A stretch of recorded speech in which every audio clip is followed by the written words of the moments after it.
ಕಳೆದ ವರ್ಷ ಬೆಂಗಳೂರಿನ ಮೈಸೂರು ರಸ್ತೆಯ ಐತಿಹಾಸಿಕ ಗಾಳಿ ಆಂಜನೇಯ ಸ್ವಾಮಿ ದೇವಸ್ಥಾನದಲ್ಲಿ ಹುಂಡಿ ಹಣ ಎಣಿಸುವಾಗಲೇ ಆಡಳಿತ ಮಂಡಳಿಯ ಸದಸ್ಯರು ಹಣ ಎಗರಿಸಿದ್ರು.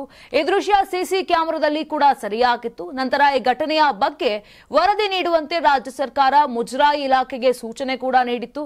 ಅದರಂತೆ ಇದೀಗ ಮುಜರಾಯಿ ಇಲಾಖೆ ರಾಜ್ಯ ಸರ್ಕಾರಕ್ಕೆ ವರದಿ ನೀಡಿದ್ದು, ವರದಿಯಲ್ಲಿ ಗಾಳಿ ಆಂಜನೇಯ ಸ್ವಾಮಿ ದೇವಸ್ಥಾನವನ್ನ ಮುಜರಾಯಿ ಇಲಾಖೆಗೆ ವರ್ಗಾವಣೆಗೆ ಶಿಫಾರಸು ಕೂಡ ಮಾಡಲಾಗಿದೆ.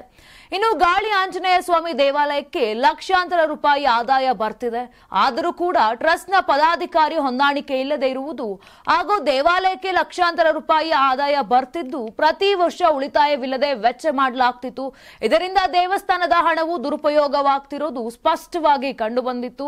ಅಲ್ಲದೆ ಆದಾಯ ವೆಚ್ಚಕ್ಕೆ ಸಂಬಂಧಪಟ್ಟಂತೆ ಕಳೆದ 25 ವರ್ಷಗಳಿಂದ ಯಾವುದೇ ದಾಖಲೆಗಳನ್ನ ಇಡದೆ ಮುಜರಾಯಿ ಇಲಾಖೆಯ ಸಹಾಯಕ ಆಯುಕ್ತರು ನೋಟಿಸ್ ನೀಡಿದ ನಂತರ ದಾಖಲೆಗಳನ್ನ ಸೃಷ್ಟಿಸಿರುವುದು ಕೂಡ ಕಂಡುಬಂದಿದೆ.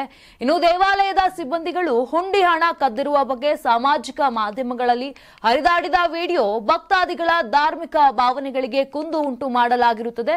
ಆದ್ದರಿಂದ ಸಾರ್ವಜನಿಕ ಹಾಗೂ ಭಕ್ತಾದಿಗಳ ಹಿತದೃಷ್ಟಿಯಿಂದ ಗಾಳಿ ಆಂಜನೇಯ ಸ್ವಾಮಿ ದೇವಾಲಯವನ್ನು ಕಾಯ್ದೆ 1997ರ ಸೆಕ್ಷನ್ 42 ಮತ್ತು 43ರ ಅಡಿಯಲ್ಲಿ ಸರ್ಕಾರದ ವಶಕ್ಕೆ ಪಡೆಯುವುದು ಸೂಕ್ತವಾಗಿರುತ್ತೆ ಅಂತ ಇದೀಗ ಮುಜರಾಯಿ ಇಲಾಖೆ ವರದಿಯನ್ನ ಕೂಡ ಸಲ್ಲಿಸಿದೆ. ನಾನು 86 ಕೆಜಿ ಇದ್ದವಳು 71 ಕೆಜಿ ಬಂದಿದ್ದೀನಿ. ವಯಸ್ಸಾದ್ಮೇಲೆ ಸ್ಮಾರ್ಟ್ ಆಗಿ ಕಾಣ್ತೀರಾ ಅಂದ್ರೆ ಜಿನ್ನಿ. 126 ಕೆಜಿ ವೇಟ್ ಇದ್ದು ನಾವು ಈಗ 114 ಕೆಜಿ ಲೆಕ್ಕ ಬಂದಿದ್ದೀವಿ. ಯಾವುದೇ ಸೈಡ್ ಎಫೆಕ್ಟ್ ಆಗಿಲ್ಲ. 84ರಿಂದ 50 ಕೆಜಿ ಬಂದೆ. ಆಮೇಲೆ ಸಣ್ಣಗೆ ಫಿಟ್ ಆಗಿದ್ದೀನಿ. ಅದಕ್ಕೆ ನಾನು ಯೂಸ್ ಮಾಡ್ತಾ ಇರೋದು ಜೀನಿ ಸ್ಲಿಮ್.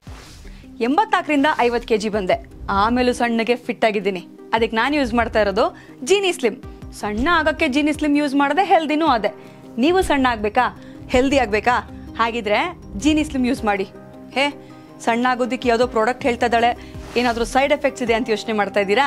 ಖಂಡಿತ ಇಲ್ಲ. ಯಾಕಂದ್ರೆ ಇದು ಕೆಮಿಕಲ್ ಫ್ರೀ. ಸಣ್ಣ ಆಗಬೇಕು ಅಂದ್ರೆ ಜೀನಿ ಸ್ಲಿಮ್ ಯೂಸ್ ಮಾಡಿ. ಹೆಚ್ಚಿನ ಮಾಹಿತಿಗೆ ಕೆಳಗೆ ಡಿಸ್ಪ್ಲೇ ಆಗ್ತಿರೋ ನಂಬರ್ಗೆ ಕಾಲ್ ಮಾಡಿ.